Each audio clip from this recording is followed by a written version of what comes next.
हमारे इस online course मैं कौन हूँ प- पंचस्कंद के विज्ञान में हम चौथी पायदान पे पहुंच चुके हैं। हमारे इस गीतमाला की या जीवन के यात्रा की 8 पायदान है। 8 दिन हम प्रयास कर रहे हैं, जैसे बुद्ध ने अष्टांगिक मार्ग बताया है। और 8 अंगों को समझ के चलना, शील समाधि प्रज्ञा का संतुलन बनाए रखना, यही अष्टांगिक मार्ग का आचरण है। तो 8 जो अंग है, 8 दिन है, 8 शिक्षा है, अष्टकलाप है, मतलब हमारे अस्तित्व के वो 8 हिस्से हैं। और 8 हिस्सों को हम 8 दिन में थोड़ा थोड़ा गहराई में समझने का प्रयास कर रहे हैं। बहुत कुछ हमने इसके पहले समझा है, सुना है। पंचस्कंद के बारे में हमने बार बार सुना होगा। और पूरा हमारा आचरण ही पंचस्कंद है। अगर आप शील का आचरण आचरण कर रहे हैं, उसमें भी पंचस्कंद है। अगर शील का आचरण नहीं हो रहा है, उसमें भी पंचस्कंद है। आपको अच्छा अनुभव हो रहा है, उसमें भी ध्यान का अच्छा अनुभव हो रहा है, तो उसमें भी पंचस्कंद है। ध्यान का अच्छा अनुभव नहीं हो रहा है, उसमें भी पंचस्कंद है। इतना ही नहीं, हमारे सामाजिक, आर्थिक और संसार की सभी समस्याएं जो हमें न्यूज में दिखाई देती है, आजू बाजू में दिखाई देती है, उतार चढ़ाव, सुख दुख, संसार बहुत परेशान है, समाज बहुत परेशान है, देश बहुत परेशान है, देश के लोग परेशान हैं। तो ये सब कुछ परेशानी, दुख, समस्याएं जो हमें बाहर दिखा दे रही है, वो हर मनुष्य के भीतर इसी पंचस्कंद से निर्माण हुई है। तो पंचस्कंद क्या है, पंचस्कंद कैसे उत्पन्न होता है, पंचस्कंद का धर्म क्या है, पंचस्कंद का कार्य क्या है, और पंचस्कंद के माध्यम से हम अपने जीवन को एक तो हम दुख की तरफ लेके जा सकते हैं, जो दुख का मार्ग संसार और बंधन का मार्ग है, या इसी पंचस्कंदों को हम विमुक्ति की तरफ, परम सुख की तरफ, निर्वाण की तरफ लेके जा सकते हैं। तो निर्वाण की तरफ अगर हमें इस पंचस्कंदों को डाइवर्ट करना है, जिसको हम ऊर्ध्वगामी मार्ग कहते हैं, कि जो संसार के विपरीत चलने वाला मार्ग वो ऊर्ध्वगामी होता है। संसार के प्रवाह में चलने वाला मार्ग वो संसार और भव का होता है, जिसको हम हैबिचुअल एक्शन कहते हैं। किसी ने कहा, गुस्सा आया, गुस्सा किया, कुछ अच्छा लगा, भोग किया, और फिर से उसी का भोग करने की प्रवृत्ति में बने रहना, वो एक प्रकार से मानसिक प्रवृत्ति है, लोभ की, द्वेष की, अज्ञान की। तो उस मानसिक निम्न स्तर की प्रवृत्ति, 2 प्रकार की प्रवृत्ति है, एक निम्न स्तर की, एक उच्च स्तर की। प्राणी और सामान्य मनुष्य प्राणी, सामान्य प्राणी और अन्य प्राणी और सामान्य मनुष्य प्राणी की जो प्रवृत्ति जो है, वो नीचे की तरफ जाने वाली है। जो मनुष्य अपने जीवन में विशेष प्रयत्न करता है, विशेष चैत्य धर्म का विकास करता है, अपनी जागृति को बढ़ाता है, धम्म विजय को बढ़ाता है, वीर्य को बढ़ाता है, शील को बढ़ाता है, सहनशीलता को बढ़ाता है, मैत्री को बढ़ाता है, तो उस मनुष्य की जो प्रवृत्ति जो है उच्च स्तर की तरफ जाने वाली होती है। तो उच्च तरफ की जाने वाली प्रवृत्ति ही धम्म जीवन है, जो हमें अक्सर हम अपने आप को देखते हैं कि मैं धम्म का जीवन जी रहा हूँ, आध्यात्मिक हूँ, धम्म का आचरण कर रहा हूँ। तो धम्म का आचरण करना मतलब क्या, कि निम्न प्रवृत्ति से हमें उच्च प्रवृत्ति की तरफ जाना है, अकुशल मानसिक अवस्था से कुशल मानसिक अवस्था की तरफ जाना है। और इसी सभी अवस्था में पंचस्कंद का ही कार्य होता है। पंचस्कंद के माध्यम से ही कार्य किया जाता है। पंचस्कंद के माध्यम से ही हम नीचे जा सकते हैं। पंचस्कंद का सही जानकारी जागृति के साथ, यही पंचस्कंद हमें मदद करते हैं कि हम इस पंचस्कंद से दुख से मुक्त हो जाए, जिसको हम निर्वाण कहते हैं, ठहरना कहते हैं, रुकना कहते हैं। निर्वाण क्या है? ठहराव है, रुक जाना है, थम जाना है। भव चक्र वहां पे थम जाता है।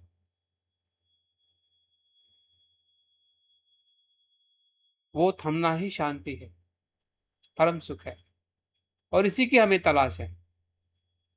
संसार में हर मनुष्य इसी की तलाश कर रहा है। ये अभी से नहीं, निरंतर। जब से मनुष्य बेचैन होने का अनुभव होने लगा, तब तक वो चैन क्या है, संतुष्टि क्या है, शांति क्या है, उसकी तलाश में ढूंढते रहा। और उसी के आधार पर बहुत सारे धर्म की अलग अलग मान्यताएं, धारणाएं लोगों ने निर्माण की। ये करने से ये होगा, वो करने से ये होगा। लेकिन कोई भी धर्म, कोई भी मार्ग संपूर्ण नहीं था जब तक बुद्ध का उद्भव नहीं हुआ। बुद्ध भी ऐसे व्यक्ति है कि जो इस मानव जाति में सम्यक धर्म की स्थापना की है। तो हम कितने मतलब नसीबवान हैं, उस अर्थ से नहीं कि नसीब किसी के नियंत्रण में है, बल्कि ऐसे परिवार या ऐसे संग, ऐसे लोगों के संपर्क में आना, ये हमारे कर्म का ही परिणाम है। उस अर्थ से नसीब, इस जाति में धर्म पैदा पैदा हुए इस अर्थ से नहीं, बल्कि हमने ऐसे कुछ कुशल कर्म किए हैं, थोड़े थोड़े, छोटे छोटे, जिसके कारण आज हमें मौका मिला है कि हम ऐसे शुद्ध धर्म को हम सुन सके, सुनकर आचरण करने की हमें प्रेरणा मिल सके, कि हम भी इस भवसागर से पार हो सके। तो ये कोई सामान्य शिक्षा नहीं है, बहुत विशेष है, विशेष में से भी विशेष है। और इसलिए हमारा जो शरण गमन है केंद्र में तभी आएगा कि जब आप उसको विशेष समझोगे। अगर विशेष हम नहीं समझते हैं, महत्वपूर्ण नहीं समझते हैं, तो संसार की सभी वस्तुएं हमारे केंद्र में रहती हैं और वही दुख का कारण बन जाता है।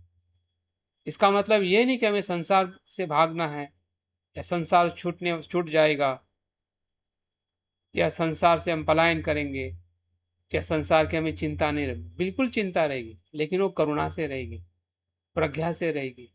ऐसा नहीं कि हमें समाज की चिंता नहीं करनी।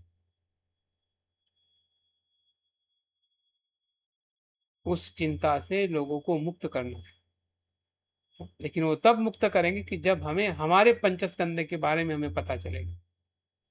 हाँ, क्योंकि ये पंचस्कंद ही जड़ है, स्रोत है कि हम स्वयं और सभी लोग दुखी हैं। और उसी दुख आर्य सत्य को समझने से ही हम बौद्ध बनते हैं। आप देखिए, हम जब पेशेंट होते हैं तो सबसे पहले हमें दर्द पता चलता है कि मैं दुखी हूं, मुझे दुख है, मुझे परेशानी है। और वही परेशानी हमें डॉक्टर और मेडिसिन के पास ले जाती है। तो अगर परेशानी अगर हमें पता ना चले, और एक तरफ हम कहते हैं कि मुझे बुद्ध के पास जाना है, डॉक्टर के पास में जाना है, ये कोई दोनों मैचिंग नहीं है, उसका कुछ कनेक्शन नहीं है। अगर कनेक्शन नहीं है, इसका मतलब यह है कि हम अभी भी किनारे पे खड़े हैं। बाबा साहब ने हमें बौद्ध बना दिया, हम बौद्ध बन गए, और उसी में हम आनंद मना रहे हैं कि हम बौद्ध है।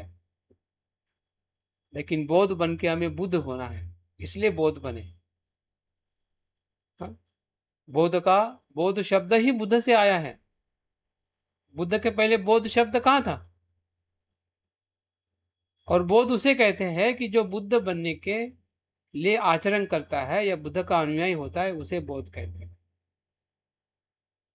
तो हमें सच्चा अनुयायी बनने के लिए हमें पंचस्कंदों को समझने की जरूरत है, क्योंकि पंचस्कंद की ही बुद्ध ने शिक्षा दी है। फिर वो चार आर्य सत्य में ढूंढो, बुद्ध की कोई भी शिक्षा आप लीजिए, उस सभी शिक्षाओं का एक ही सार है, पंचस्कंद के दुख को समझना और पंचस्कंद के दुख से मुक्त होने का आनंद लें, और यही लोगों को सिखाना ताकि हमारी करुणा उनको मदद कर सके। यही करुणा है। बुद्ध की करुणा हमारे ऊपर इसीलिए है कि वो हमें अपने पंचस्कंद को जैसा है वैसा देखना सिखाते हैं। इसलिए तो कहते हैं ना कि जब बुद्ध को लोग सुनते थे तो अंतिम उनके ऐसे शब्द रहते थे कि जैसा बर्तन नीचे ऐसा गिरा हुआ है, हाँ, वो सीधा हो गया। रास्ता भटक रहे थे तो रास्ता मिल गया, अंधेरा था तो प्रकाश आ गया। ये बुद्ध को सुनने वाले शब्द लोगों के वचन हैं। अगर हम शुद्ध पढ़ते हैं, हर शिक्षा का अंत आपको इसमें ही मिलेगा।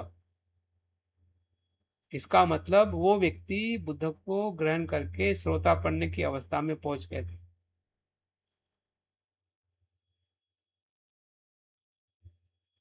तो श्रोतापन्न का मतलब ही है पंचस्कंदों को यथार्थ में देखना, मिथ्या दृष्टि से विरत देखना, मिथ्या दृष्टि से मुक्त देखना।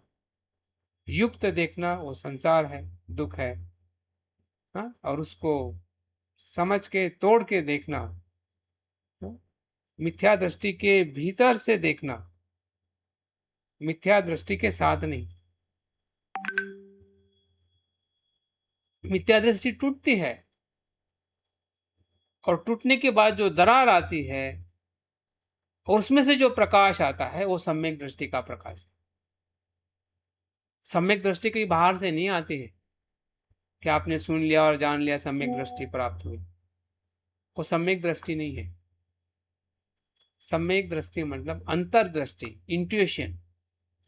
बुद्ध की पूरी शिक्षा इंट्यूशन पर आधारित है, सोच पर नहीं, इच्छा पर नहीं। आपकी इच्छा होगी कि मुझे बुद्ध बनना है तो बन जाएंगे क्या? क्या बन जाते हैं? आपने सोच लिया मेरी इच्छा मुझे बुद्ध बनने की,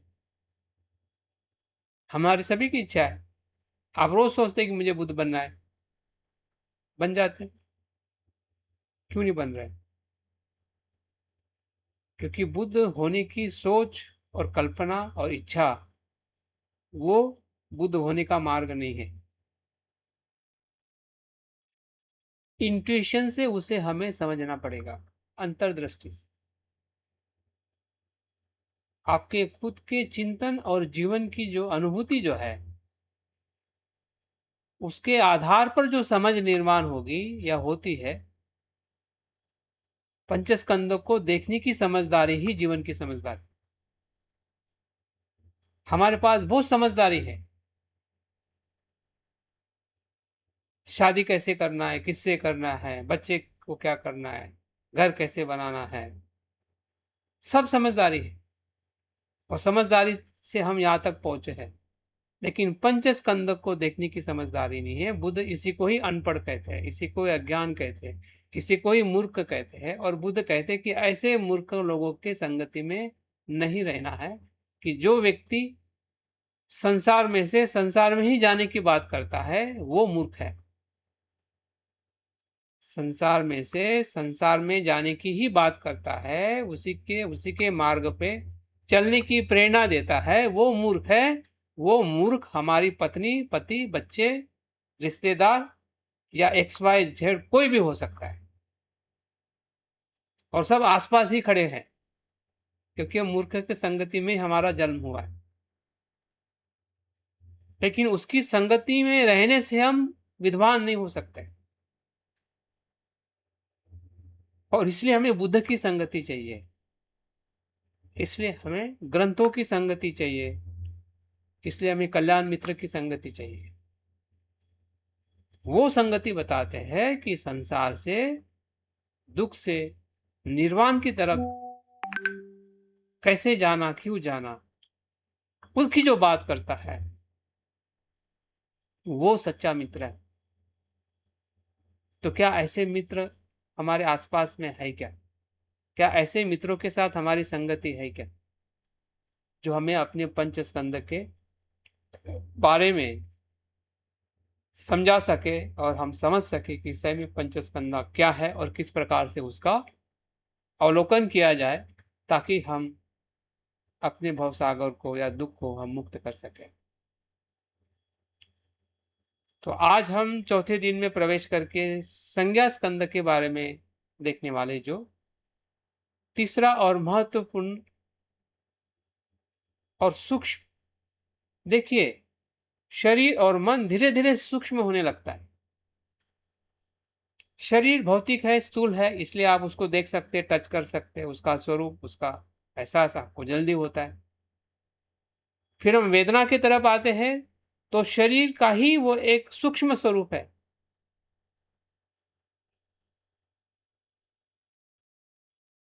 तो जो शरीर में होता है भीतर और बाहर, उसी की तो वेदना होती है। वेदना कहां से आती? वेदनाएं जो है, फिर वो सुखद हो, दुखद हो, तटस्थ हो, ये हमारे पांच इंद्रिय से तो होती है। और पांच इंद्रिय भौतिक है, शरीर से जुड़े हुए हैं। आँख, कान, नाक, जीभ, त्वचा। तो देखो, शरीर का जो दूसरा स्वरूप है वो इंद्रिय है, जिसको हम कह सकते हैं, अगर हम अभ्यास करते हैं तो इसमें धीरे धीरे बुद्ध जो है उसको डिवाइड करते रहते हैं। इसलिए बुद्ध के शिक्षा को विभाज्यवादी शिक्षा भी कहा जाता है। अभी कैसे विभाज्यवादी? अभी हम शुरुआत करते एक से।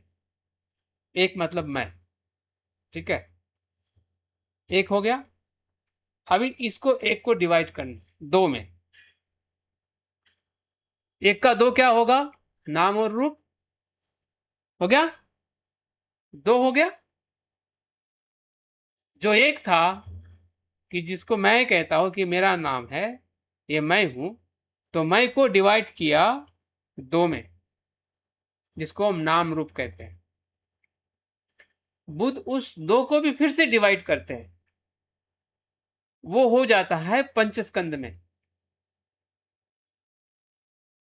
ठीक है, पंचस्कंद में डिवाइड हो गया। अभी इस पंचस्कंदों को और 12 आयतनों में डिवाइड किया जाता है, जिसमें 6 इंद्रिय और 6 विषय। इसी पांच को 6 इंद्रिय, आँख, कान, नाक, जीभ, त्वचा और मन, और उसके 6 विषय, 6 6 12 हो गए, उसको आयतन बोलते हैं। अभी आयतन का मतलब यह है कि मैं या पंचस्कंद वो एक्सपैंड होते हैं पूरे संसार के साथ। मतलब मेरा जो अस्तित्व जो है, जिसको मैं मेरा कहता हूं, तो आंखों से देखने से आप किसी चीज को जानते हैं।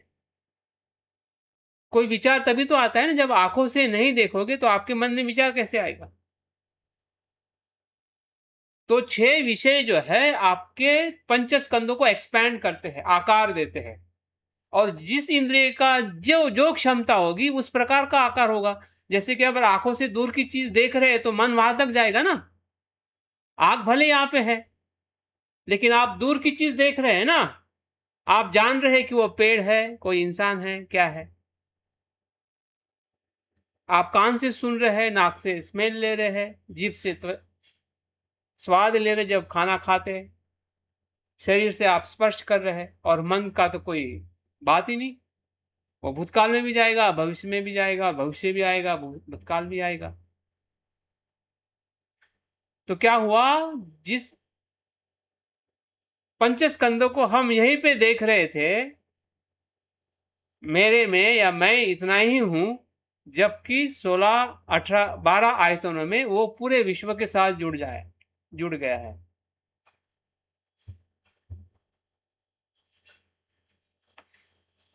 ठीक है,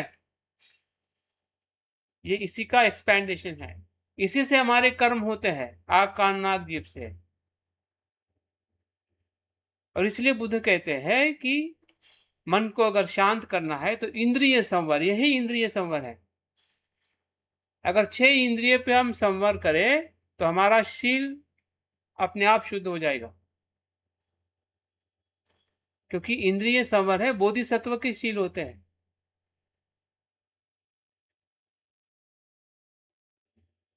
जो क्षण प्रतिक्षण अपने इंद्रियों के प्रति सजग रहता है, तो बाहर से आने वाली कोई भी नकारात्मक विषय जो है भीतर प्रवेश ही नहीं करता, और प्रवेश ही नहीं करेगा तो शील कैसे टूटेगा? क्योंकि अगर अंदर आग है तो बाहर से भी तो लगेगा ना उसकी आग कंटिन्यू रखने के लिए। अगर ईंधन नहीं मिलेगा तो आग क्या होगी अंदर की? शांत हो जाएगी। फिर लोभ हो या द्वेष हो, अगर बाहर से अगर लोभ द्वेष का विषय भीतर नहीं जाएगा तो भीतर की आग जो है वो धीरे धीरे शांत हो जाएगी।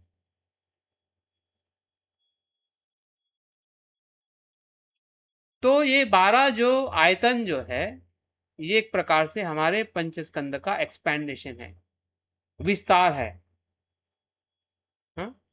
अलग अलग इंद्रियों के विषय के माध्यम से वो आकार लेता है पंचस्कंद। और ये विषय मतलब ब्रह्मांड, मतलब जिसको मैं कहता था या कहता हूं, वो ब्रह्मांड के साथ जुड़ा हुआ है। इसमें मैं कहां से रहा?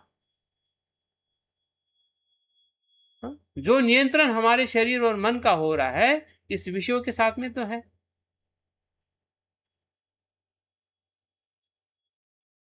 अपने आप शरीर में वायु कैसे आ सकते हैं? बाहर वायु ना हो, बाहर अग्नि ना हो, बाहर पानी ना हो, कैसे आ सकती है भीतर? आप किसी को देखो नहीं, सुनो नहीं, कुछ आपको विषय का स्पर्श ही ना हो, तो आपके मन में जो अकुशल या कुशल आता है कैसे आ सकता है? कैसे आएगा?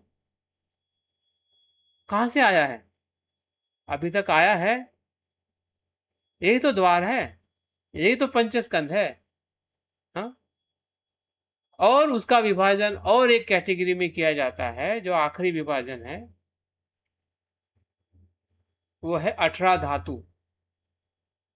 18 धातु में 3 कैटेगरीज आती है, 6 इंद्रिय, 6 विषय और 6 विषय से उत्पन्न होने वाले 6 विज्ञान। 6 6 12 और 6 18, ये धातु मतलब पंचस्कंध है। धातु मतलब अंतिम तत्व हमारे पंचस्कंद का। हाँ जी सर, 6 के विषय और 6 विज्ञान, चक्षु विज्ञान, श्रोत विज्ञान, घ्राण विज्ञान, जीवा विज्ञान, काया विज्ञान और मनोविज्ञान। समझ में आया? तो ये 18 धातु मतलब हमारे पंचस्कंद या मय का एक्सपेंडेशन है, सूक्ष्म। हाँ जी सर, एक बार फिर से बताएं सर। 6 आकार धातु, 6 इंद्रिय, आँख, कान, नाक, जीभ, त्वचा और मन, ठीक है। और उसी विषय के 6, उसी इंद्रिय के 6 विषय, आँख का रूप, कान का ध्वनि, नाक का गंध, जीवा का स्वाद, काया का स्पर्श और मन का विचार, कल्पना, ठीक है। और उससे निर्माण होने वाले विज्ञान, चक्षु विज्ञान, श्रोत विज्ञान, घ्राण विज्ञान, जीवा विज्ञान, काया विज्ञान और मनोविज्ञान। इन 18 जो ये तत्व जो है इसको धातु कहा गया है। धातु मतलब सूक्ष्म धर्म।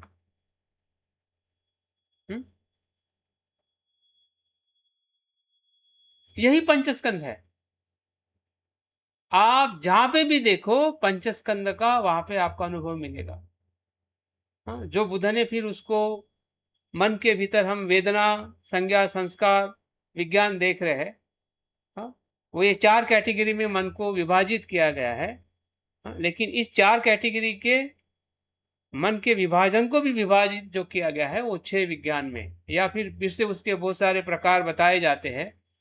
अभिधम्म में 89 प्रकार, या फिर उसके बहुत सारे, तो वो बात के उसके और सूक्ष्म उसका कैटेगरीज, लोभ द्वेष मोह के अकॉर्डिंग, चरित्र के अकॉर्डिंग, आचरण के अकॉर्डिंग, कुशल अकुशल, कामावचर, जब हम काम करते हैं, काम में जो हम चित्त यूज करते हैं, कुशल अकुशल, वो कामावचर चित्त है। जब हम ध्यान में जाते हैं तो रूपावचर चित्त हो जाता है, पहले ध्यान से चौथे पांचवें ध्यान तक। फिर अरूपावचर में जाते हैं और अरूपावचर विषय होता है चित्त में, तो वो अरू अरूप लोक में जाते हैं, और बाद में लोकोत्तर चित्त, जिसको हम श्रोतापन्न से अनंत तक के चित्त कहते हैं।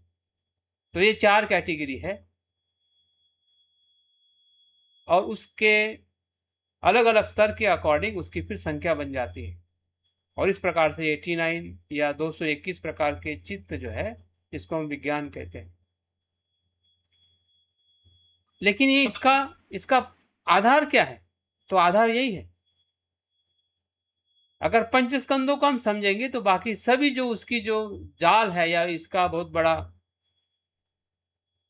वर्गीकरण जो किया गया है बुद्ध ने, और बुद्ध के आगे फिर जो आचार्य रहे हैं, या अलग अलग दर्शन में भी उसका थोड़ा अलग अलग हमें विभाजन मिलता है। तो ये इतनी जो विशालता जो हमें धम्म में दिखाई देती है, बौद्ध परंपराओं में, वो सभी यदि इसी में से निर्माण हुई है। इसी का ही एक्सपेंडेशन है, इसी का ही अभ्यास है। अगर हमें ये चीज समझ में आ जाती है, या हम समझ लेते हैं कम से कम 18 धातु तक, तो ऑटोमेटिक हमें आगे का जो प्रवास जो है, अभ्यास का हो या फिर जो भी हमारे आने वाली इसमें जो भी सूत्र आते हैं या फिर बुद्ध की शिक्षा आती है, सब इसी के साथ कनेक्ट है, और कुछ नहीं है।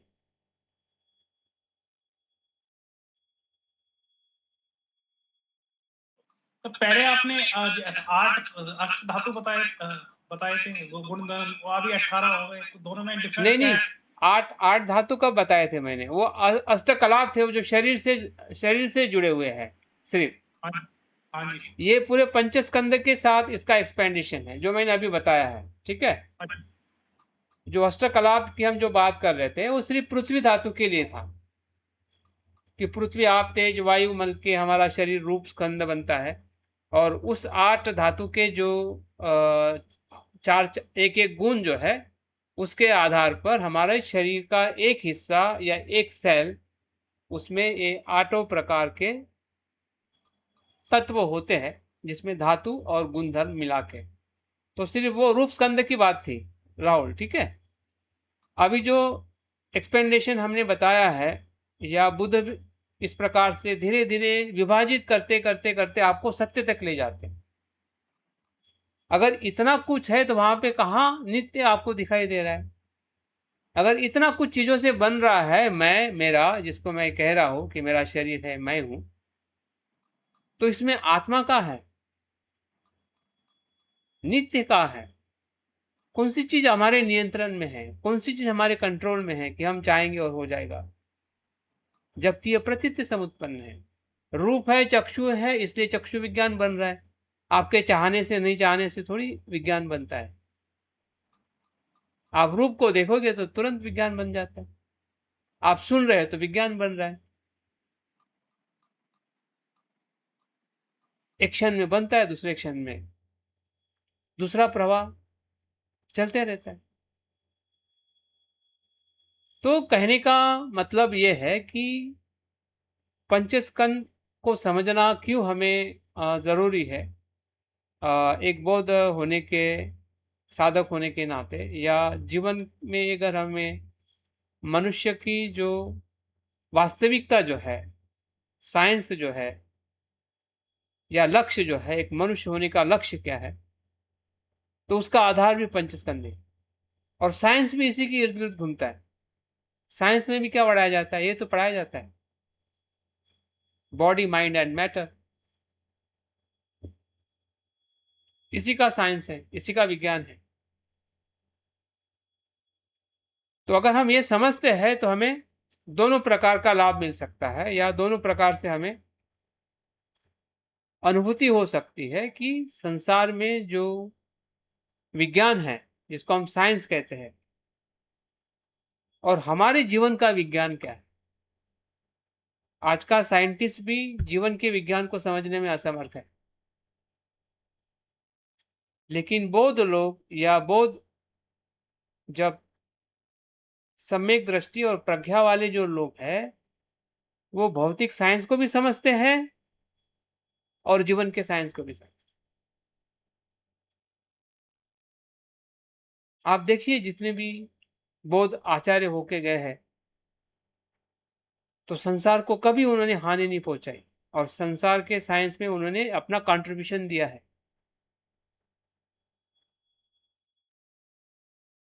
फिर वो भाषा के क्षेत्र में हो, तर्क के क्षेत्र में हो, भौतिक विज्ञान के क्षेत्र में हो, रसायन शास्त्र के क्षेत्र में हो, सामाजिक परिवर्तन के क्षेत्र में हो, पॉलिटिक्स में हो, आर्थिकता में हो। आप देखिए सबसे बड़े उन्नत भारत किस समय था, कौन से दर्शन में था, कौन से अभ्यास, कौन से आचरण में था? बौद्ध आचरण में था।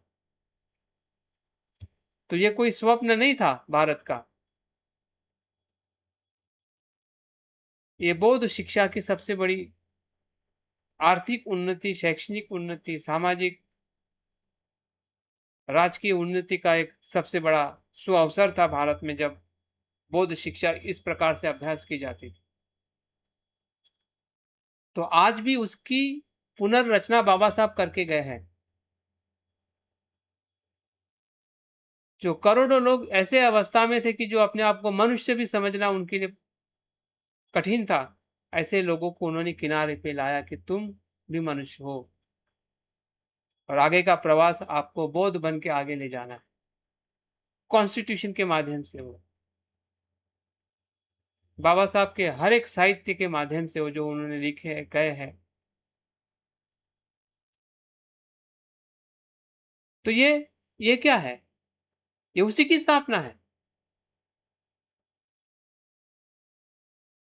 उसी का ही अनुभव है कि जो बाबा साहब ने अपने जीवन में लिया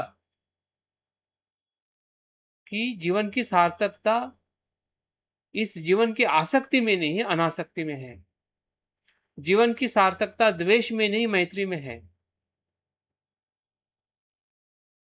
जीवन की सार्थकता भय में नहीं, निर्भयता में है। नहीं तो भी भयभीत हो जाते, वो भी स्वार्थी हो जाते। क्या उनको डराया नहीं? क्या उनको पैसे की और पद की जरूरत नहीं थी? उनके पास आके भी वो उस पद में और इसमें फंसे नहीं, क्योंकि वो जानते थे कि ये शरीर और इस पंच स्कंद का सार क्या है। अगर सार पता नहीं होता तो फिर फंस जाते हैं। अगर नहीं फंसे हैं, जिनको हम बोधिसत्व कहते हैं, तो क्यों नहीं फंसे? वो क्यों नहीं डरे? क्या उनके पास में ऐसी कौन सी ताकत थी?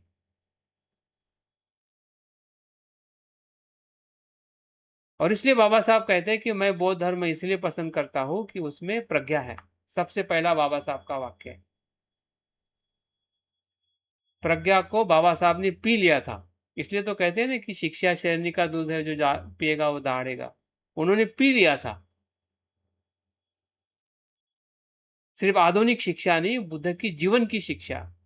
आधुनिक शिक्षा तो वो पी चुके थे, लेकिन उससे उनका मन संतुष्ट नहीं हुआ। अगर होता तो वहां के जितने भी दार्शनिक है, जो उनको मदद किया, जिनसे उन्होंने प्रेरणा ली, तो अपना गुरु मानते। गुरु क्यों नहीं माना उन्होंने? महान फिलोसोफर थे जो उनके संरक्षक रहे या उनको मोटिवेट किया, उनको गाइड किया, तो वो गुरु क्यों नहीं बने उनके? बाबा साहब ने बुद्ध को गुरु क्यों माना, और उसमें भी पहला, जबकि कबीर थे, फुले थे? क्योंकि कबीर, फुले और ये सभी दार्शनिक या फिलोसोफर है, उनके पास में मानवता की शुद्ध प्रज्ञा नहीं थी जो बुद्ध के पास थी।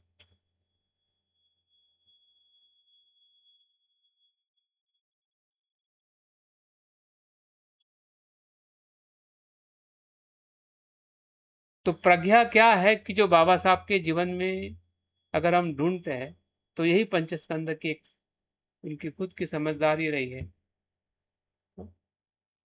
कि जिनके वजह से उन्होंने अपने जीवन में इस प्रकार के पारमिता को पूर्ण किया। तो अगर हम भी उस प्रकार से अगर पंचस्कंद के स्वभाव को, धर्म को अगर हम पिछले 3 दिन से हम प्रयास कर रहे हैं, आज चौथा दिन है और हम आज स्कंद के बारे में देखने वाले हैं। तो स्कंद क्या है? स्कंद शब्द हमेशा याद रखिए। स्कंद शब्द ये दिखाता है कि कोई भी एक कहने वाला जो अस्तित्व जो है, जिसको हम संज्ञा एक है ना, संज्ञा की हम जब बात करते हैं तो एक है, लेकिन वो संज्ञा का अस्तित्व संग्रह से है, इंडिविजुअल नहीं है। जैसे कि आपका नाम, अगर नाम में 3 शब्द है, मतलब शब्द से बना है ना संज्ञा, अ से कुछ नाम बनता है क्या? एक अक्षर से कोई नाम बनता है? तो आपका नाम भी जो है 2 या 3 अक्षरों से बना है। तो छोटी सी छोटी बात हो जिसको हम संज्ञा देते हैं, तो स्कंद के साथ में उसको हमें समझना पड़ेगा, तब जाके अनित्यता का बोध होगा। आप ढूंढोगे कि ये इसका अनुभव क्या है।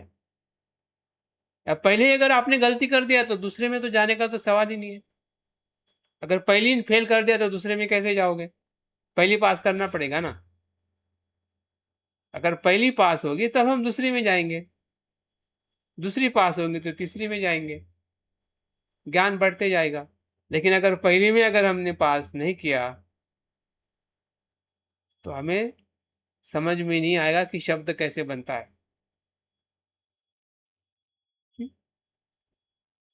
शब्द एक शब्द बनता है, लेकिन उसमें कुछ न कुछ अनेक है, कुछ न कुछ जोड़ से ही वो शब्द बनता है। हाँ? तो संज्ञा स्कंद, इसलिए तो उनको पंचस्कंद कहा गया है। स्कंद मतलब एग्रीगेट, संग्रहित रहना, एकत्रित रहना, एकत्रित उसका धर्म है, स्वभाव है, जिसको हम पंचस्कंद कहते हैं, मैं कहते हैं, या कोई भी अस्तित्व कहते हैं। वो अपने आप में स्वतंत्र उसका अस्तित्व होता ही नहीं है, स्कंदात्मक ही होता है। और इस अर्थ से स्कंद शब्द को हमने समझना है, ताकि हमें हर शब्दों में या जीवन की वास्तविकता में हम उसको समझ सके। ये पंचस्कंदों का ये तीसरा स्कंद, इसका शाब्दिक अर्थ होता है पहचानना। अब इसमें 4 अर्थ दिए हुए हैं। संज्ञा में ज्ञान भी है, संज्ञा में ज्ञान है, बोध होता है। जैसे कि मैं बोल रहा हूं, तो उस शब्द से आपको बोध हो रहा है ना कि मैं क्या बोल रहा हूं। भले ज्यादा ना हो, लेकिन आपको थोड़ा बोध हो रहा है कि आप क्या सुन के क्या समझ रहे हैं, मैं आपको क्या समझाना चाह रहा हूं। क्योंकि उस शब्द की भाषा, शब्दों के अर्थ का कुछ न कुछ आपके पास में अनुभव है। अगर भाषा का आपके पास में अनुभव नहीं है तो मैं आप कितना भी बोलते रहो, आप समझोगे नहीं कि मैं क्या बोल रहा हूं। तो अगर आप समझ रहे हैं, इसका मतलब उस संज्ञा का कहीं ना कहीं आपके पास में पूर्व जानकारी है, या समझने के लिए वहां पे आपका मन तैयार हो रहा है। कोई कोई शब्द हो सकता है कि पहली बार ही सुने, लेकिन वो शब्द आपकी भाषा के होने के कारण, या भाषा का आपके पास में ज्ञान होने के कारण, आप धीरे धीरे उस शब्द को पहचानने लगते हैं। तो इस प्रकार से संज्ञाएं जो है हमें एक पहचान दिलाती है, एक प्रकार से लेबलिंग, मतलब एक प्रकार से नाम हम जब देते हैं, या परसेप्शन जिसको हम चिन्हित करते हैं, या हम कैटेगराइज करते हैं कि ये स्त्री है, ये पुरुष है, ये पेड़ है, ये सजीव है, ये निर्जीव है, ये भौतिक है या भौतिक है, ये अंदर का है, बाहर का है, ये भी तो नाम ही तो है, संज्ञा ही तो है। वर्गीकरण करने की, चिन्हित करने की, नामकरण करने की और पहचान करने की, ये 4 शब्दों से संज्ञा को हमें समझना। पहचानना, किसी भी विषय को सुनकर भी पहचान सकते, देख के भी पहचान सकते, कोई कोई गंध से भी पहचानता है कि कौन सी स्मेल है, स्वाद से पहचानते हैं, स्पर्श से पहचानते हैं। हाँ, विचार विचार में थोड़ा चिंतन करते हैं तो उससे भी हमें पहचान में आता है कि कौन सा विचार आ रहा है। तो अगर 4 शब्दों को या 4 स्तर में अगर हम संज्ञा को देखते हैं तो हमें ये समझ में आने लगता है कि संज्ञा क्या है। जैसे कि अभी मैंने बताया कि जब कोई वस्तु, ध्वनि, गंध, स्वाद, स्पर्श या विचार हमारे सामने आते हैं तब मन उसे पहचानता है और उसका नाम या अर्थ निर्धारित करता है। यही प्रक्रिया संज्ञा स्कंद कहलाती है। ये प्रक्रिया संज्ञा स्कंद कहलाती है, मैं नहीं। संज्ञा में कोई आत्मा नहीं है कि जो जानता है, पहचानता है। बोलते हैं ना कि बहुत सारा आत्मा मतलब जानता है, पहचानता है। तो जानता है, पहचानता है, ये संज्ञा की प्रक्रिया जानती है और पहचानती है, नहीं कि अलग से मैं। क्योंकि मैं भी एक संज्ञा है। तो एग्जाम्पल के साथ बात करें तो चलेगी। हाँ जी, एग्जाम्पल किसका?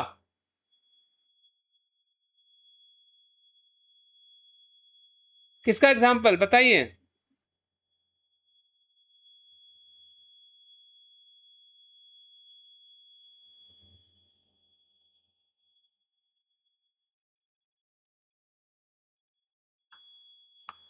चलिए, आपका माइक बंद है तो एग्जाम्पल के तौर पे, एग्जाम्पल की बात कर रहा हूँ उसमें। हाँ, एग्जाम्पल नीचे दिया ही हुआ है। जैसे कोई वस्तु को आप देखते हो और पहचानते हैं, जैसे कि मैं आपको देख रहा हूँ, पहचान रहा हूँ कि अमर सिंह भाई है, ये पहचान होगी, ठीक है। अभी मैंने पहचाना और नाम भी, 2 बात हो गई ना, कि मैंने आपके चेहरे को देखा, जैसे मैं कपूर चंद को देख रहा हूँ, आपको देख रहा हूँ, ठीक है। तो अभी कपूर चंद को अगर मैंने कभी देखा ही नहीं होगा तो मैं उनको पहचानूंगा नहीं। लेकिन मैंने आपका चेहरा देखा और पहचाना और नाम भी दिया कि आप अमर सिंह भाई हैं, और चिन्हित किया कि आप ही हो। चिन्ह से भी हम पहचानते हैं ना, चिन्ह देते हैं। देखो, पहचानना ये आपके इंद्रियों का कार्य है, नाम देना लिखने का कार्य। जब आप नाम देते हो कि अमर सिंह भाई है तो नाम हो गया ना, शब्दों में लेबल कर दिया आपने कि ये घर है, ये माता है, ये पिता है, ये अच्छा है, ये बुरा है, सुंदर है, कुरूप है। आप लेबलिंग करते हैं जो भी चीजें हमें स्पर्श होती है, वेदना होती है, और उसी वेदना को हम क्या करते हैं, पहचान के नेमिंग देते हैं।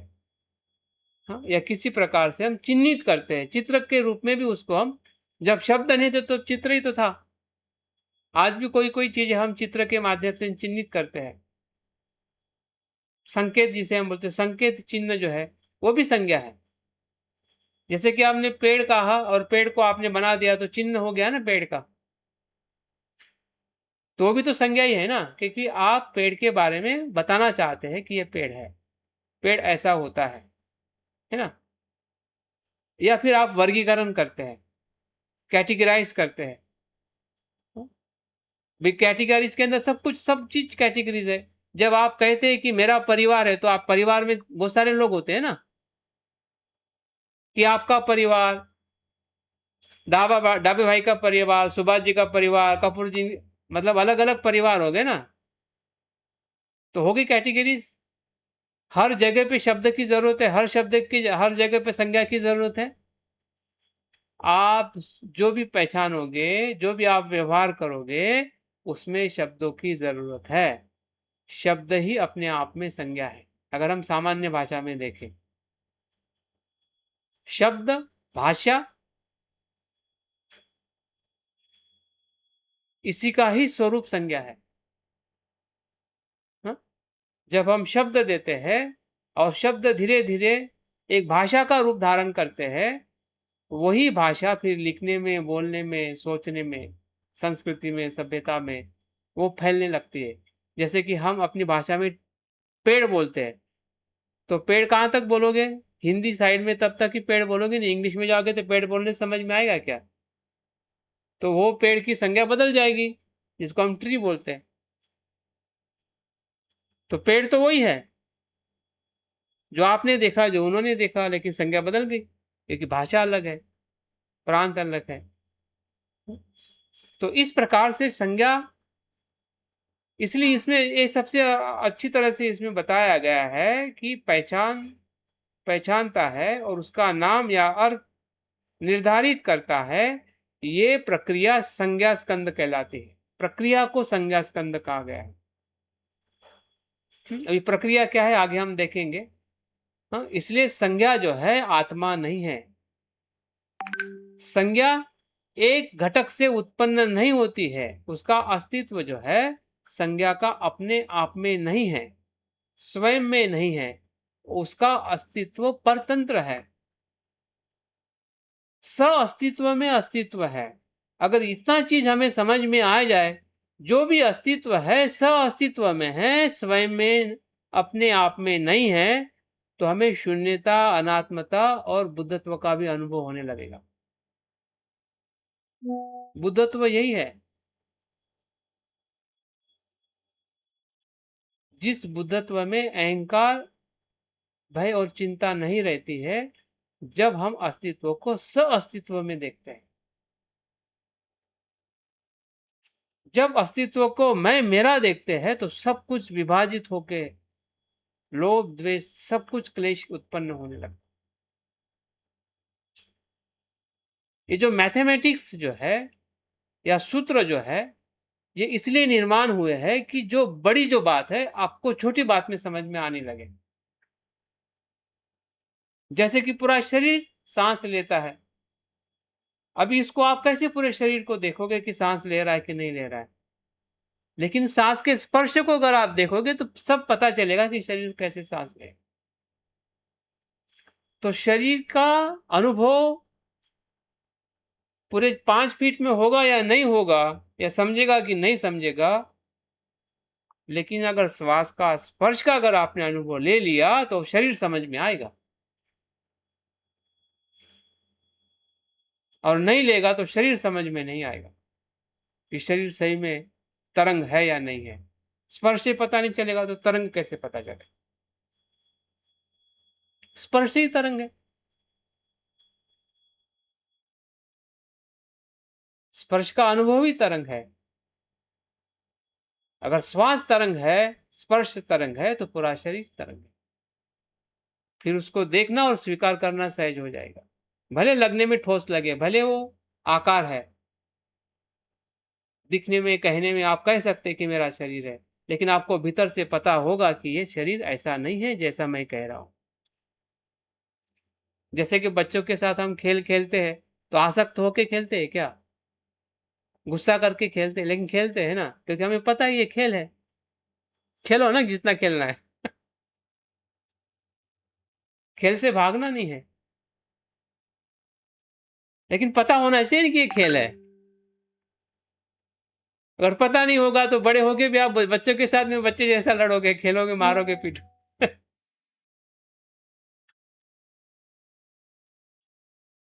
तो हम संसार में यही कर रहे हैं। यही सबसे बड़ा हमारी एक प्रकार से मूर्खता है।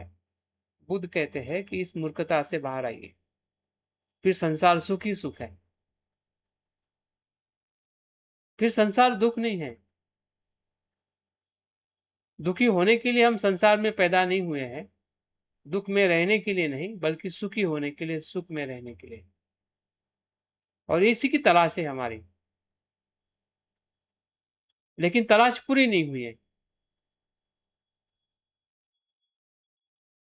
लेकिन पंच स्कंदों को देखने से पूरी हो सकती। दूसरा कोई मार्ग नहीं है। फिर आप अभी समझे या बाद में समझे, समझना तो यही है, और ऐसा ही समझना है। खुद के पंच स्कंद को देख के ही समझना है।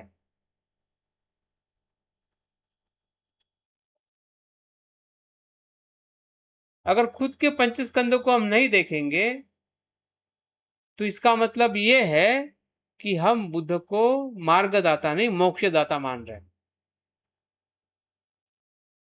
मतलब हम इंतजार कर रहे हैं कि बुद्ध मेरा कोई भला करेगा।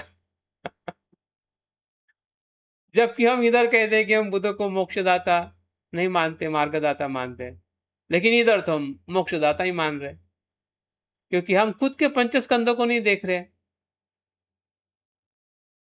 सुन तो रहे हैं लेकिन वेट कर रहे कि भाई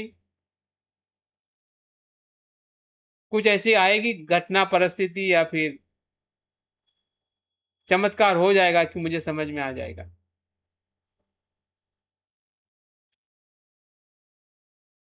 तो ऐसी घटना बाद में नहीं आने वाली है। अभी नहीं आएगी तो बाद में कैसी आएगी, सोचिए। कल तभी आएगी कि आज हम देखने की कोशिश करेंगे। अगर आज ही देखने की कोशिश नहीं करेंगे, लगेगा कठिन है यार, ये तो समझने की क्या जरूरत है, जो समझ रहे वही अच्छा है। लेकिन जो अच्छा है वो तब और अच्छा हो सकता है कि ये हमें समझ में आ जाए। जैसे कि डॉक्टर हमें अपनी बीमारी को समझाने का प्रयास करते हैं लेकिन पेशेंट समझना ही नहीं चाहते हैं, और इसलिए फिर डॉक्टर को चूसते रहता है, कुछ भी फायदा नहीं होता है। और कोई डॉक्टर तो समझाते ही नहीं है कि तुम्हें परहेज क्यों करनी है, बीमारी क्यों आई है, कम से कम दवाई में तुम कैसे अच्छे हो सकते हैं। और कोई डॉक्टर बता भी दे तो पेशेंट खुद समझना नहीं चाहता है।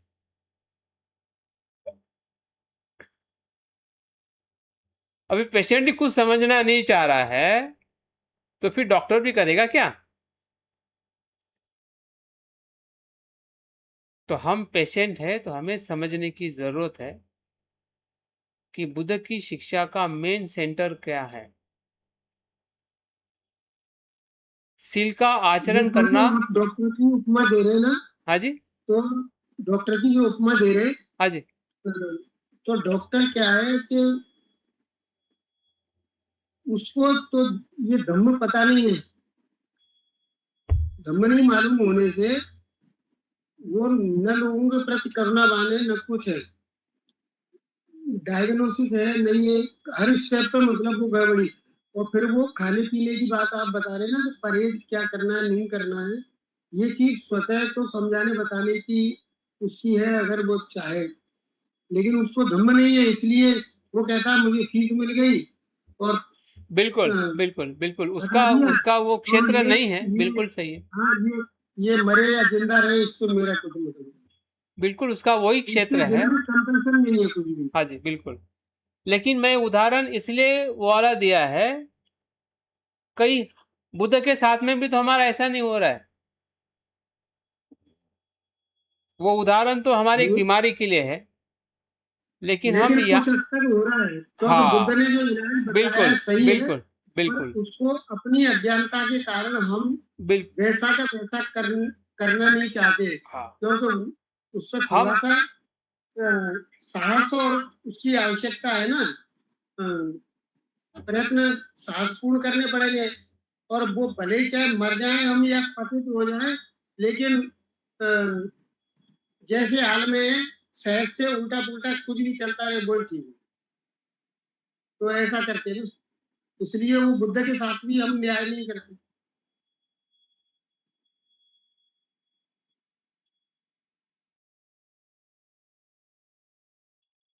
चलिए अभी हम संज्ञा के प्रकार को थोड़ा देखते हैं।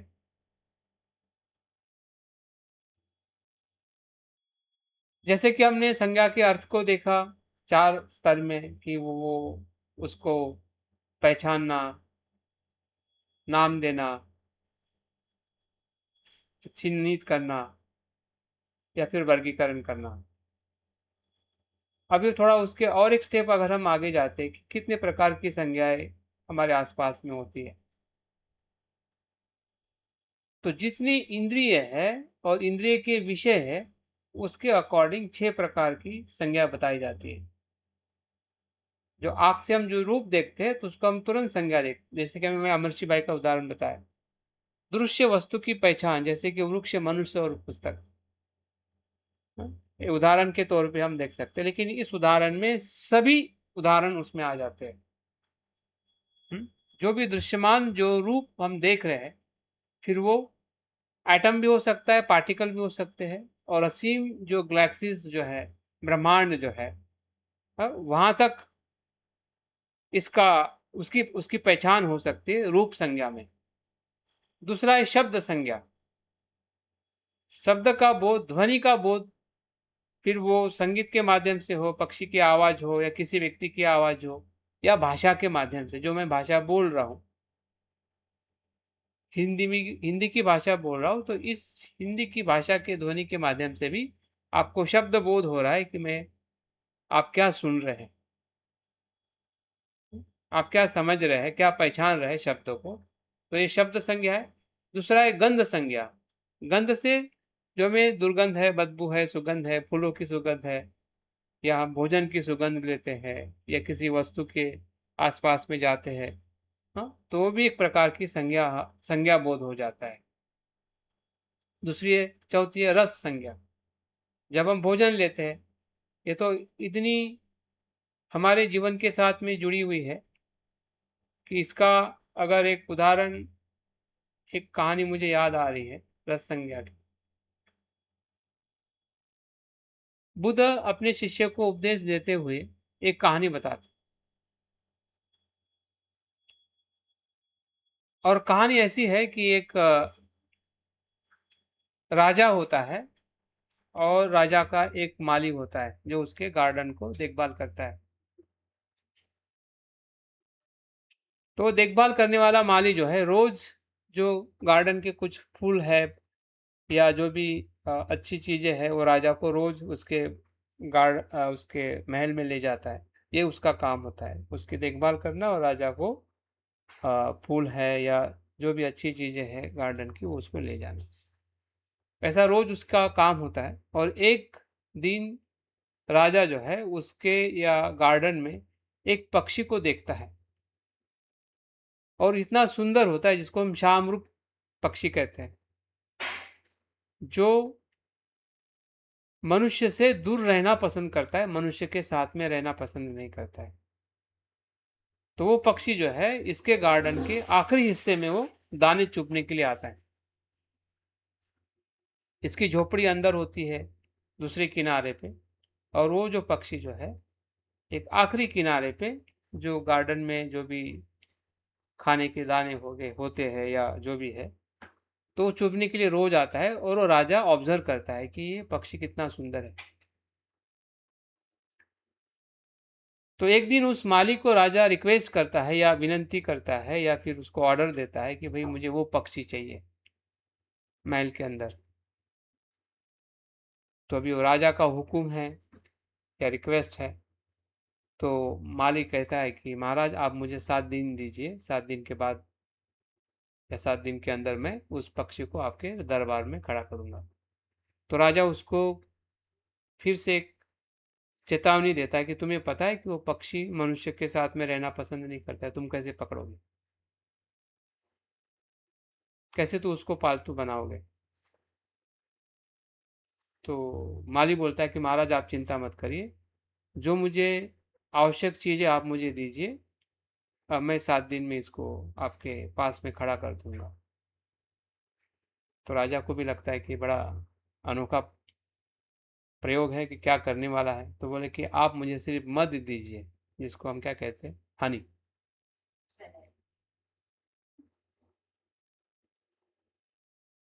तो माली क्या करता है, जिस जगह पे वो पक्षी दाने चुभने के लिए आता है, जो खाली और मनुष्य से विरत जगह होती है, उस जगह पे जाके पहले दिन वो माली जो हनी के कुछ बूंदे हैं, हनी जो है उसके ऊपर छिड़का देता है और वापस आ जाता है।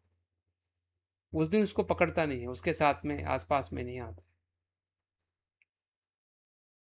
तो पहले दिन जो पक्षी जो है वो हनी के दाने जब चुभता है तो उसको बहुत अच्छे लगने लगते हैं, मिठास, क्योंकि मिठास उसको पसंद होती है। तो पहले दिन तो दाने चुभ के उड़ के चला जाता है। दूसरे दिन माली क्या करता है कि दाने की जगह जो है धीरे धीरे अपनी झोपड़ी की तरफ लेके आता है, जहाँ पे उसकी झोपड़ी होती है। वहां पे वो दाने और हनी से भरे हुए दाने डालता है। तो पक्षी उसके झोपड़ी तक भी आने लगता है। दूसरे दिन भी उसको पकड़ता नहीं है, वो दाने चुप के उड़ के चला जाता है। तीसरा दिन, चौथा दिन, तो अभी उस पक्षी को ऐसा लगने लगता है कि अभी ये प्राणी मुझे, मनुष्य प्राणी कुछ नहीं करेगा, क्योंकि रोज वो खा के उड़ रहा है, रोज वो खा के उड़ रहा है।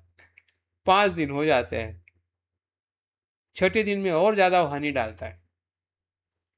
तो उसको तो पूरा विश्वास हो जाता है कि अभी ये मनुष्य जो है वो मुझे हानि नहीं पहुंचाएगा, मुझे रोज ऐसा ही खाने को मिलेगा। और फिर वो 7वें दिन में आता है।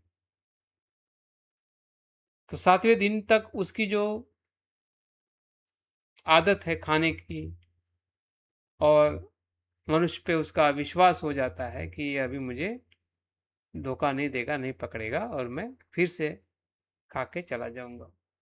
लेकिन उस दिन वो मालिक क्या करता है, ज्यादा हनी डालता है, और ज्यादा हनी डालते डालते वो एक रास्ता बनाता है हनी का, जो उसके पीछे पीछे पीछे पीछे वो हनी खाते खाते उस रास्ते पे चल पड़ता है, कि जो रास्ता दरबार की तरफ जाता है, महल की तरफ जाता है। और महल के अंदर तक वो हनी डालते डालते उस पक्षी को भीतर ले जाता है। फिर राजा को बोलता है कि ये देखो, ये पक्षी मैं आपके पास में लेके आया।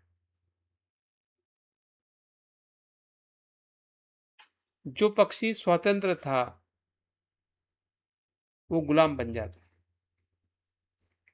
तो ये कहानी बुद्ध अपने शिष्य को या भिक्षुओं को बताते हुए फिर सवाल पूछते हैं बुद्ध, कि बताइए कि ये जो आजाद पक्षी जो है वो गुलाम किसके वजह से बना। तो पहला जो भिक्षु जो है ये बताता है कि ये जो माली जो था बहुत चालाक था। पहला भिक्षु बताता है कि ये माली बड़ा चालाक था, जिसने उपाय करके वो उसको, उस चालाकी के वजह से वो गुलाम बना। तो बुद्ध कहते हैं कि आपका जवाब सही नहीं है। फिर दूसरे भिक्षु को पूछता है, तो दूसरा भिक्षु बताता है कि भगवंत, ये जो हनी जो था, जो स्वाद से भरा है या मिठास से भरा है, हनी के वजह से हुआ। तो बुद्ध कहते हैं कि ये भी आपका सवाल का जवाब सही नहीं है। तो बुद्ध फिर स्वयं बताते हैं। तो स्वयं ये बताते हैं कि ना माली से ना हनी से, बल्कि उसकी स्वाद की तृष्णा से, उसकी जो स्वाद की जो तृष्णा जो उसने बनाई, बनाने के बाद में उस तृष्णा पे उसने विश्वास रखा, उसी में आनंद मानने लगा, उसी के दिशा में जाने लगा। और उस दिशा में जाते जाते वो ऐसी जगह पे पहुंचा जहाँ पे उसकी आज़ादी समाप्त हो गई। ये आज़ादी समाप्ति इसलिए नहीं हुई कि हनी और उस माली के कारण। तो ये जो रस तृष्णा जो है, ये रस संज्ञा से ही उत्पन्न होती है।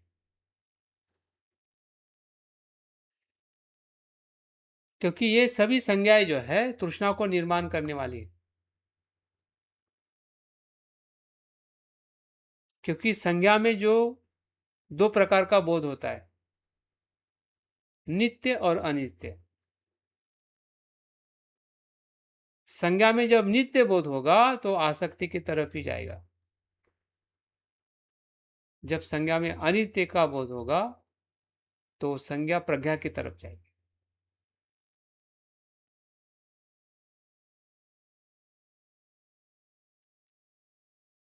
क्योंकि शब्दों से ही बड़े बड़े संघर्ष हुए हैं। महाभारत की हम बात करते हैं, घर में देखते हैं, समाज में देखते हैं।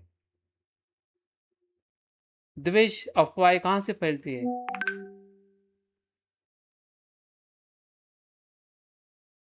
सब कुछ शब्दों का ही खेल है। इसलिए तो बुद्ध ने वाचा के 4 शील बताए ना। क्योंकि वाचा ही ऐसी है कि जो 2 व्यक्ति के संबंध को, व्यवहार को दूषित करती है। जितना भी दूषित, जितना भी दुख, जितनी भी परेशानी समाज, देश में, संसार में है, इस 4 प्रकार के दूषित वचनों से, दूसरे शब्दों से, दूसरी संज्ञाओं से है।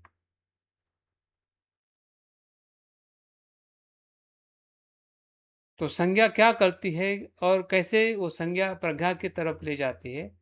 जब उसके स्वरूप को अगर हम नित्य मान लेते हैं,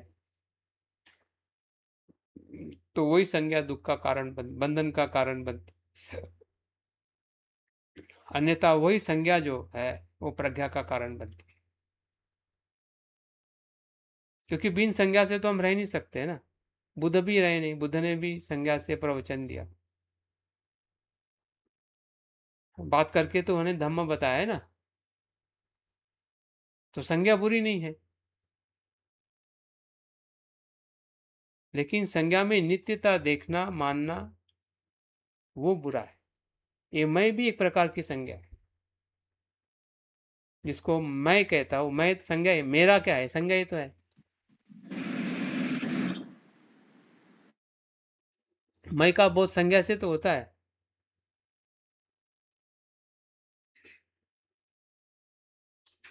और इस संज्ञा जो है एक प्रकार से वो कांटे की तरह है।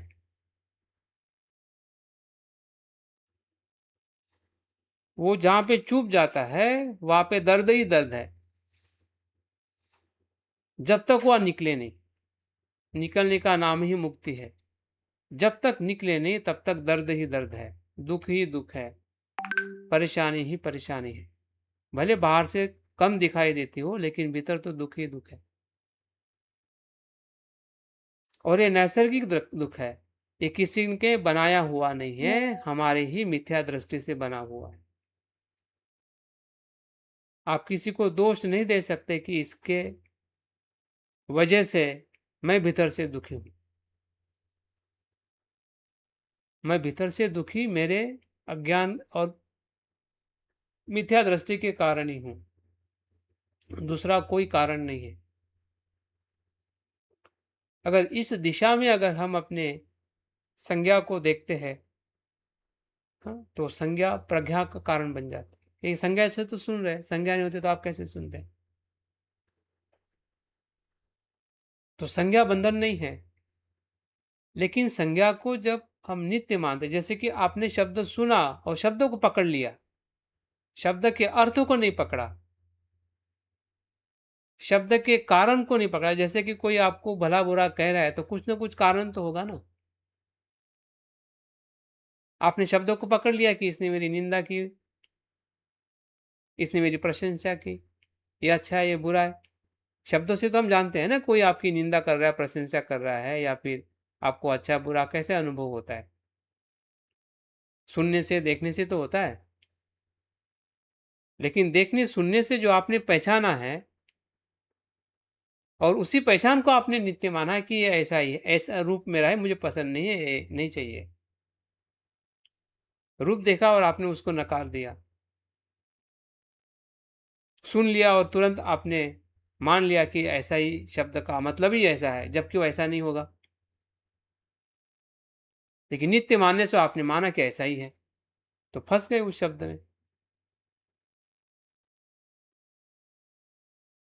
और उसमें आपने एक्शन ले लिया। फिर तो उसको सुधारने का तो मौका ही नहीं मिला ना आपको मिला ना उसको मिला, क्योंकि आप संज्ञा के भीतर जाके देख नहीं रहे। हाँ, ये जो जातिवाद भी एक प्रकार की संज्ञा है, स्त्री पुरुष भी एक संज्ञा है, भाषा का प्रांत भी एक संज्ञा है। भाषा से हम बोलते हैं कि ये महाराष्ट्रियन है, गुजराती है, यूपी है। जब आप यूपी, गुजराती, इससे मराठी ऐसे इस प्रकार से भाषा से एक दूसरे संवादित करते हो तो आप अलग अलग हो जाते हो, आपकी आइडेंटिटी आप बना देते हो। और वैसे फिर शुरू हो जाता है कि हम लोग अलग है, तुम लोग अलग है, तुम अलग, अच्छे नहीं हो, हम अच्छे हैं, हम बाबा साहब के पहले अनुयायी हैं। तो जो ग्रुपिज्म जो है वो इस शब्दों का ही खेल है। तो संज्ञा हमारे लिए उपयोगी है, लेकिन उसका उपयोग और घात दोनों इसलिए उसको एक प्रकार से ऐसा संज्ञा का जो ये बताया जाता है कि जैसे कि हम रेगिस्तान में जाते हैं और लगता है कि ये पानी है, जबकि वो पानी नहीं होता। क्या बोलते हैं उसको, एक शब्द इस्तेमाल किया जाता है ना, मिरीची या ऐसा कुछ तभी, भ्रम निर्माण करता है। मृग मारीच का हाँ, भ्रम निर्माण करता है। इस प्रकार की संज्ञा भ्रम निर्माण करती है। जैसे कि हम शील को सुन रहे हैं कि शिलाचरण करना चाहिए और लग रहा है कि मैं शिलाचरण कर रहा हूं, जबकि हम शिलाचरण नहीं कर रहे हैं। आपने मान लिया है ना, क्योंकि मैं पंचशील रोज ग्रहण करता हूं शब्दों में।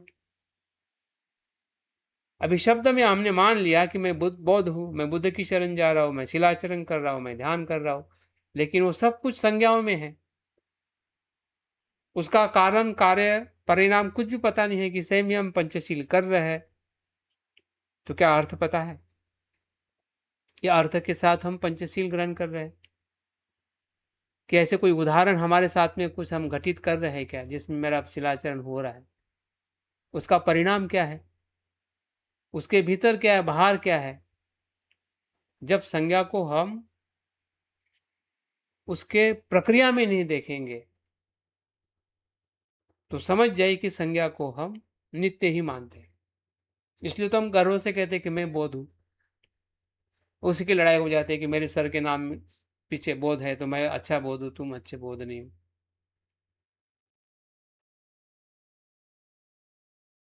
तो ये नाम का ही तो बवंडर है। उस नाम के भीतर उसने देखा नहीं कि बौद्ध का मतलब क्या है, बौद्ध होना मतलब क्या है। सिर्फ विधि विधान कर देने से, शादी करने से या संस्कार विधि करने से कोई अपने आप को अगर बौद्ध कह रहा है तो क्या वो सही में बौद्ध होना है? लेकिन संज्ञा को पकड़ लिया उसने, और हमको सुन के भी अच्छा लगता है कि भाई ये तो बराबर है। लेकिन वो संज्ञा मिथ्य है। इसलिए तो बुद्ध कहते हैं कि मेरे वचनों पे विश्वास मत रखिए, उसको टटोलिए, वेरीफाई करिए, परीक्षण करिए, निरीक्षण करिए, उसके अर्थ को पहचानिए, उसके गहरे अर्थों को पहचानिए। अर्थ और गहरा अर्थ दोनों अलग अलग है। कभी कभी हम अर्थों को तो पहचान लेते हैं लेकिन गहरे अर्थ को पहचानते नहीं है। तब जाके वो शब्द का जो स्वरूप जो है वो पता चलेगा कि सही में संज्ञा क्या है।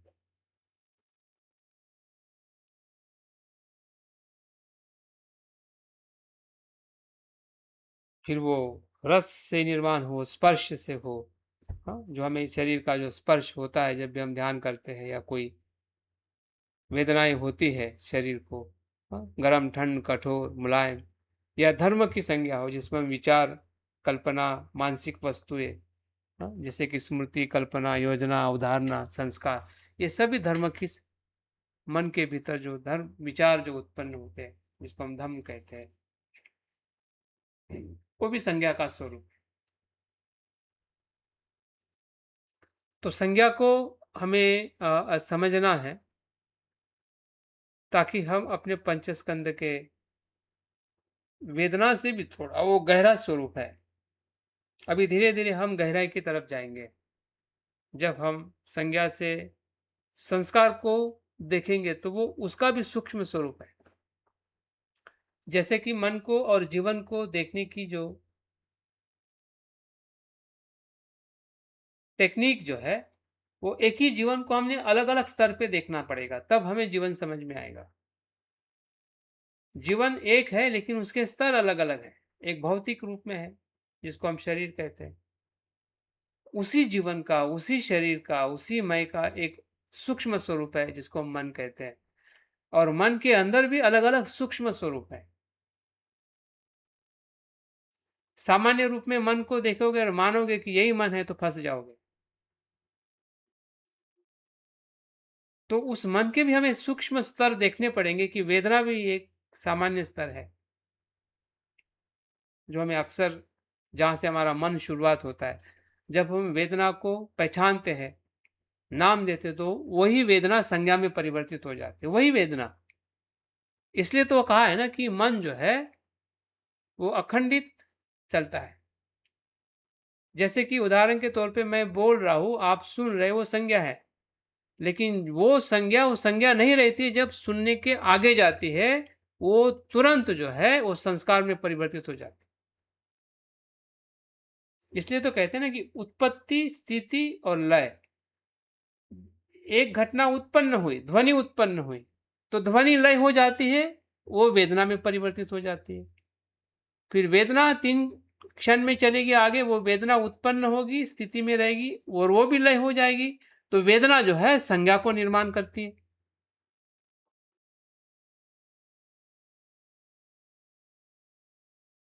और वही संज्ञा जो उत्पन्न और लय हो जाएगी, फिर वो संस्कारों के साथ में जुड़ जाती है। फिर वो पूर्व के संस्कार हो या नए संस्कार हो। अगर पहले से ऐसा कुछ हमने सुना है, देखा है, तो वो पूर्व संस्कार के साथ में, मतलब पूर्व ग्रह से आप उस ध्वनि को सुनोगे। अगर हम जागरूक नहीं है तो पूर्व के अनुभव के साथ देखोगे, हाँ ठीक है, सुना है, ओके। क्योंकि आपका पहले से ही एक मत आपने बना दिया कि आपको खुला रहना है या नहीं रहना है। अगर खुले नहीं है तो आप पूर्व ग्रह से उस ध्वनि को लोगे। अगर खुले है तो आप पूरी तरह से देखोगे कि क्या इसमें क्या है, इस ध्वनि में, शब्द में क्या है, और कुछ गहरा है क्या। आपको वहां पे अपॉर्चुनिटी है अर्थ के साथ गहरे अर्थ में जाने की। क्योंकि हम शब्द तो बार बार वही सुनते हैं, बुद्धं शरणं गच्छामि वही बोलते हैं ना। बदल जाता है क्या शब्द? बुद्धं शरणं गच्छामि आज भी है, कल भी है, वही शब्द हम बोलेंगे जब तक हम हिंदी में, पाली में बोलेंगे। लेकिन उसका अर्थ और गहरा अर्थ बदल जाता है। अगर नहीं बदल रहा है, इसका मतलब हमने संज्ञा को स्थिर माना है।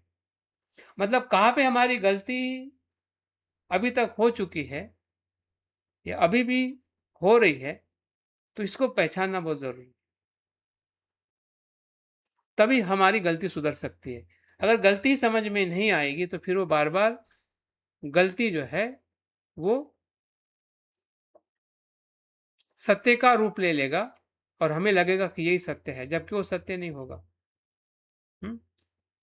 इसलिए तो बुरी जो बातें जो है सत्य क्यों बन जाती है? जैसे कि ईश्वर सत्य क्यों बना, आत्मा सत्य क्यों बना? क्योंकि बार बार उसको रिपीट किया गया कि ये सत्य है, सत्य है, सत्य है, सत्य है।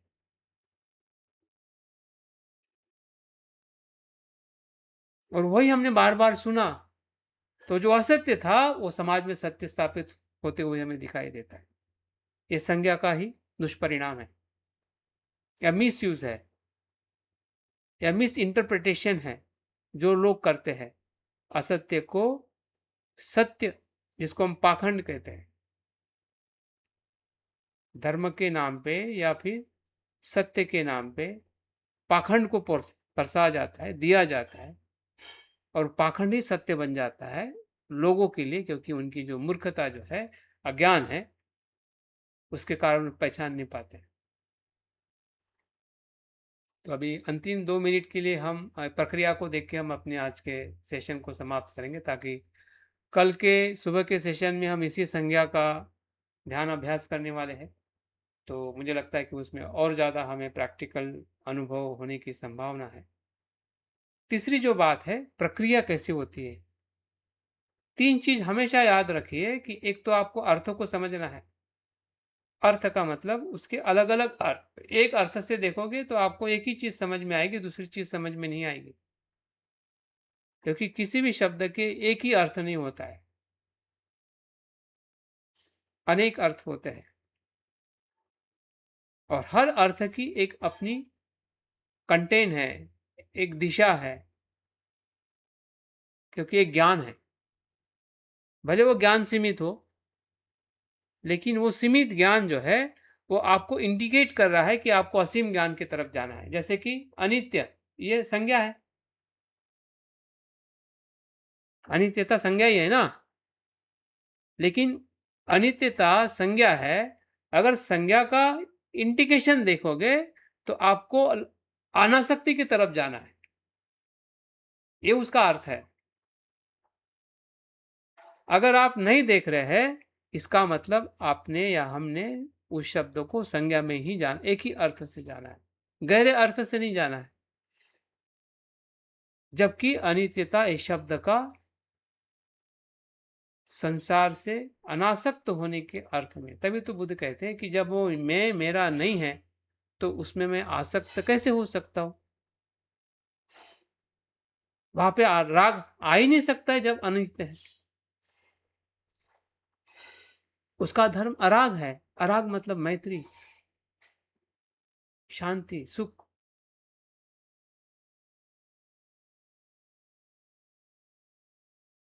लेकिन उस अर्थ के साथ उसका संकेत नहीं समझने के कारण वो शब्द जो है वो हमारे लिए एक प्रकार से क्या हो जाएगा, वो अज्ञान का कारण बन जाएगा, जबकि वो प्रज्ञा का कारण है।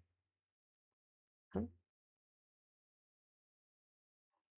वैसे ही नित्य, हाँ, नित्य शब्द जो है ये शब्द ही है, संज्ञा ही है। हाँ? लेकिन उस शब्दों को जब हम वेरीफाई करते हैं, बुद्ध कहते हैं कि क्या ये नित्य है या अनित्य। जो आप देख रहे हैं, जो हमारे शरीर में पृथ्वी, आप, तेज, वायु है, क्या ये नित्य है? नित्य को वेरीफाई करिए और तब जाने कि ये नित्य नहीं है, आत्मा नहीं है। आप वेरीफाई नहीं करोगे और ऐसे जान लोगे कि ये नित्य नहीं है, आत्मा नहीं है, तो आप अनात्मा को भी नहीं मान पाओगे, क्योंकि आपने तो वेरीफाई नहीं किया ना। ये तो इसलिए तो बुद्ध कहते हैं आइए और देखिए यही पस्सी को मेरा धर्म है। आपको आके प्रयोग करके देखना है। मैंने कह दिया और आपने मान लिया और आप बुद्ध हो जाओगे, ऐसा तो कभी नहीं हुआ।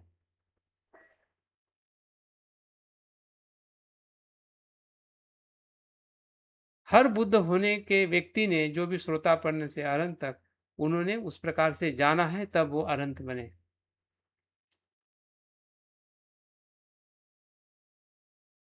तो जानने की जो प्रक्रिया जो है वो 3 आधार पर होती है। एक तो हमें अर्थों को पहचानना है, दूसरा उसके भीतर जो धर्म है, नित्य है या अनित्य है, उसकी खोज करनी है। और वो खोज करते करते हम अनात्मा में पहुंच जाते हैं। अगर नित्य है अनित्य की आप खोज नहीं करोगे तो आप अनात्मा को नहीं जान पाओगे, क्योंकि खोज नहीं करोगे तो आप अनित्य को नित्य मान लोगे। ठीक है, खोज नहीं करोगे तो आप अनित्य को अनित्य मानोगे, लेकिन आपको पता ही नहीं चलेगा कि अनित्य है। आपने मान लिया ना, आपने मान लिया कि बुद्ध ने कहा कि अनित्य है, तो आपने मान लिया, तो फिर भी आपने नहीं जाना। नित्य क्या है वो भी नहीं जाना और अनित्य क्या है वो भी नहीं जाना।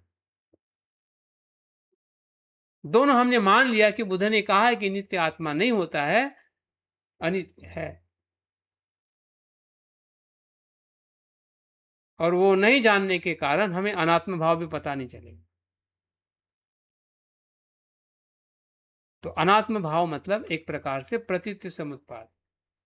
हाँ, कि वो अनित्य इसलिए है, नित्य इसलिए नहीं है, क्योंकि वहां पे 2 से अनेक घटक इकट्ठा आ रहे हैं। तो कौन से घटक इकट्ठा आते हैं संज्ञा बनने में? एक तो इंद्रिय, इंद्रिय से होने वाला विषय का स्पर्श, और उससे निर्माण होने वाली चेतना, विज्ञान, और उससे उत्पन्न होने वाली वेदना। ये उसकी पूरी प्रोसेस है। चक्षु, रूप, स्पर्श, विज्ञान, उस प्रकार का जो भी विषय के साथ जिस इंद्रिय का संपर्क हो रहा है, और उससे निर्माण होने वाली वेदना। अगर इस प्रक्रिया को अगर आप देखोगे तो अपने आप विश्वास होने लगेगा कि ये अनित्य है और अनात्म है, क्योंकि आपने ढूंढा। नहीं ढूंढोगे तो नहीं पता चलेगा। आपने मान लिया तो फिर ढूंढने की जरूरत ही क्या? तो प्रतीत्व समुत्पाद कैसे दिखेगा? क्योंकि आपने मान लिया कि ये तो आत्मा नहीं है या अनित्य है। आपने कहाँ ढूंढा? तो हम नहीं ढूंढेंगे तो हम बुद्ध कैसे बनेंगे? तो हमें खुद, जब हम प्रक्रिया को महसूस करते हैं, देखते हैं, तब जाके हमें संज्ञा का सम्यक बोध हो जाता है, सम्यक, संपूर्ण, यथार्थ। अगर हम इस प्रकार से नहीं देखते हैं तो संज्ञा हमें, जिस प्रकार से रेगिस्तान में हमें लगता है कि ये पानी है जबकि वो पानी नहीं होता है।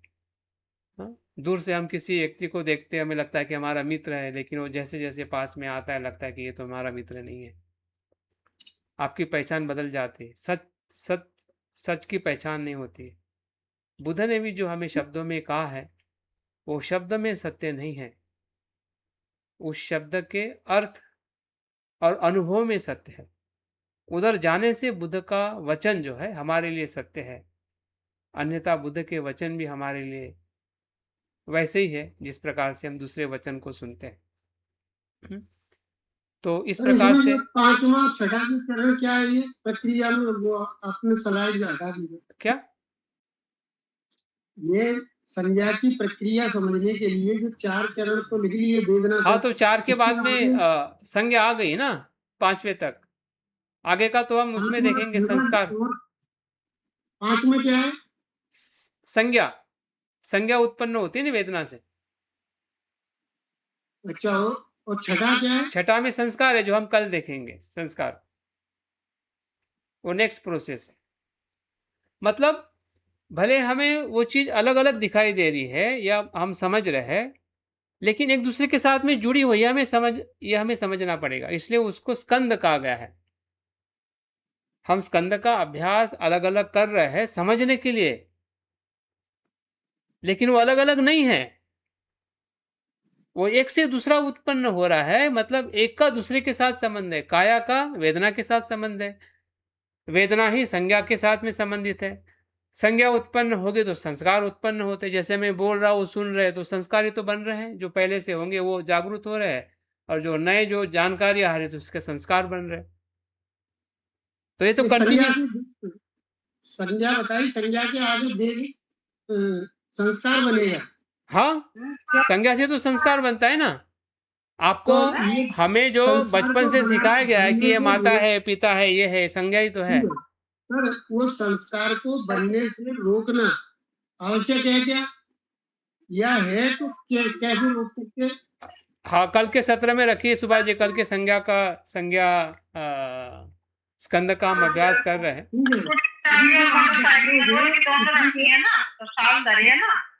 सत्य की बात कह रहे थे